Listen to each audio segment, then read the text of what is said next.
So I wanted to share a little thought about Pesach, actually a few thoughts, because Pesach is a festival that commemorates freedom, but also it is a time that celebrates transformation. Pesach commemorates two important transformations. The first is pretty straightforward. That is of a people that started out as a family. We begin entering Egypt as a family, Jacob's descendants, of 70 people, but we emerge as a multitude. We emerge as a nation. That is an important transformation, and Pesach really marks the birth of our nation. But I think there's a far more subtle and arguably just as important transformation that takes place as well, and that transformation takes place within Egypt. Because at the very beginning, before any of this happens, Hashem speaks to Moshe and says, I have a plan. And that plan involves saving, redeeming the Jewish people out of their slavery.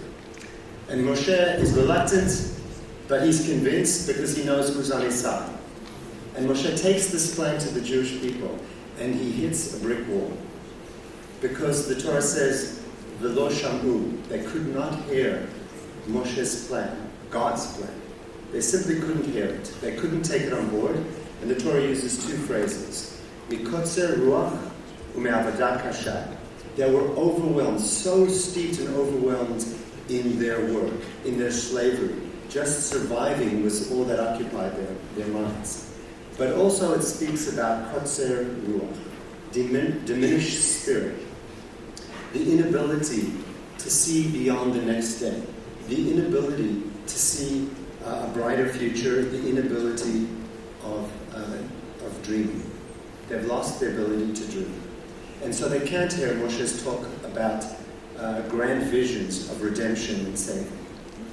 Contrast that with what happens through the 9 plagues, the metamorphosis of the people, to the point where before Pharaoh finally relents and says, you can go, they sit down in their families, in their homes, and they celebrate their freedom in the first Seder.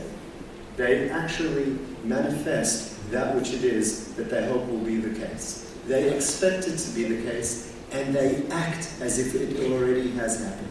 They celebrate their freedom before it even happens. And to me, that's the most profound transformation. From a people that have no spirit left, that can't imagine beyond their next meal, to having a sense of bravery enough to be able to celebrate something that hasn't happened yet. The profound lesson is that a change in attitude can change one's destiny. And the truth happens in the opposite for Pharaoh. Pharaoh, we remember, originally celebrated the arrival of the Israelite family, welcomed them in, gave them the nicest land in Egypt to live in, because he appreciated what Joseph had done for Egyptian society. He went through a transformation in the opposite direction. He went to a place of fear. And that transformation, that was also an expression of how attitude can change your destiny. He literally ruined the future, according to the narrative, of the Egyptian nation because of his change in attitude, because he gave in to fear. And this applies to all of us today. We all have the opportunity to be like Pharaoh, but to be like the Israelites. To choose to look at the world and the future that it holds for us and react with fear and concern, and in so doing, help perpetuate the problems that we most fear. Or we can change our attitudes and look with bravery and hope to the future. We can see the opportunities that life and that school presents us and say, I can be that person that takes advantage of every opportunity that comes my way. I can have an attitude with humility that says, I can be great if I act. And when we act, we create our destinies. So let us embrace the message of Pesach. Let us remind ourselves that we can choose whatever future we want, and we have to act as if it is so. And in so doing, we truly find freedom. Chag Sameach.